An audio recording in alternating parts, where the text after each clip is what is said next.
question is there any way when we think that the president has overstepped the power in order to be able to prevent it? In other words, you have said that the only, that I understand, the only people that can stop the president from overstepping his power is the Supreme Court. And on the other hand, can't Congress stop him from also oversurging his power? And is the point of your question that his power really can't be overstepped if there's always somebody there to check it? Yes. Okay, that's an interesting way to put it. Let's take that first to your side, and I'll bring it to the other side. Mike McConnell. See, I think the way our system works is that we have institutional checks. See, courts are an institutional check. Congress is an institutional check. Ultimately, though, it is going to be the public that is the only real check.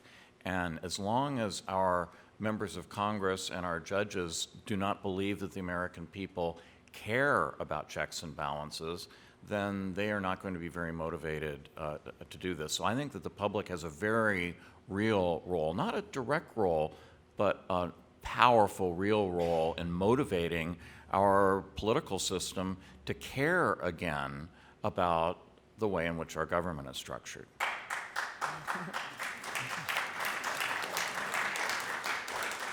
Eric Posner. Well, I'm glad to hear Michael quoting from my book again, or paraphrasing, perhaps. And one of the arguments in the book is that it is, in fact, the public. Love the book.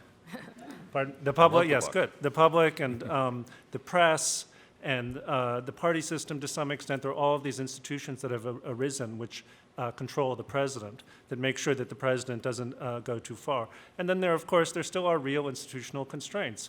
Obama did not get everything he wanted from Congress. Bush did not get everything he wanted from Congress. No president has gotten everything that they want from Congress.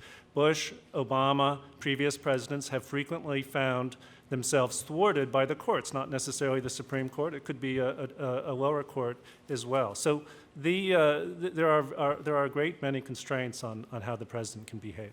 May I just say why the only thing I disagree with Eric's book about, I mean, a lot of it is really very good analysis, but Eric believes that law no longer constrains the executive and should no longer constrain it. That the unbound executive means that the executive is not bound by law, still bound by a lot of things, culture and politics and so forth. I think law is a very important part of the constraint. We have on the horse's executive. mouth here. Is that in any way what your book says? That's not. The argument of the book is that the traditional system of separation of powers, as it existed in the 18th century, has lost the force that the founders wanted it. Okay, you know, I wanted to get that.